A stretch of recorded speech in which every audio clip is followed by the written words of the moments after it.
All right, have you checked your 401k lately? It may be up after the stock market rose to its highest level since the Great Recession began. But Jim Hunsinger, the chief analyst for Bank of Oklahoma, joins us again this morning. Jim, good morning.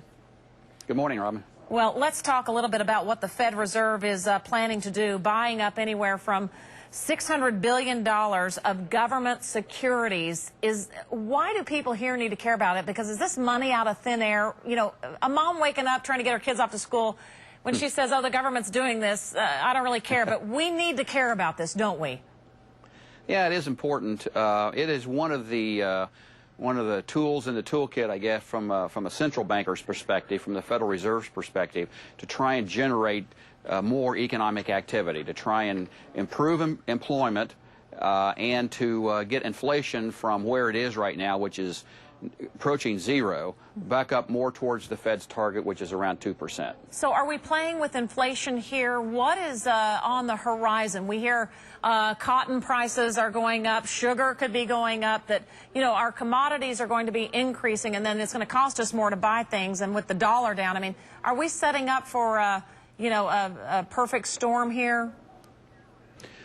Well, we could be. I think the initial or the immediate issue that the Fed is trying to deal with is an unemployment rate that we talked about in the last segment that's stuck at 9.6%. So the Fed has two mandates. One is to control inflation. The other is to stabilize employment. And so this move is intended to try and stimulate the economy and therefore produce more jobs.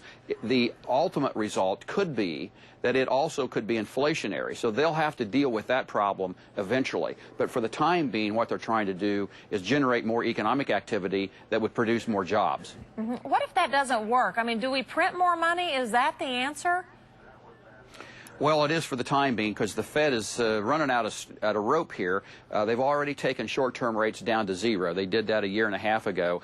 And so short-term rates have been stuck at zero for quite some time. And that's typically the lever that the Federal Reserve would pull when they're trying to generate economic activity or even slow it down by raising rates. So having already moved rates to zero, they're now forced kind of to look at other ways, more creative ways maybe, to try and help the employment situation out. They've chosen to do this, what they call quantitative easing, which is simply creating dollars and buying securities in the marketplace. I think a lot of us are going to be hearing more about quantitative easing, even though if we've never heard of it before, we didn't know we needed to know about it. Jim, thanks so much. I tell you, we appreciate it very much. We should mention President Obama is preparing for that G20 summit that will take place in South Korea this week, so we'll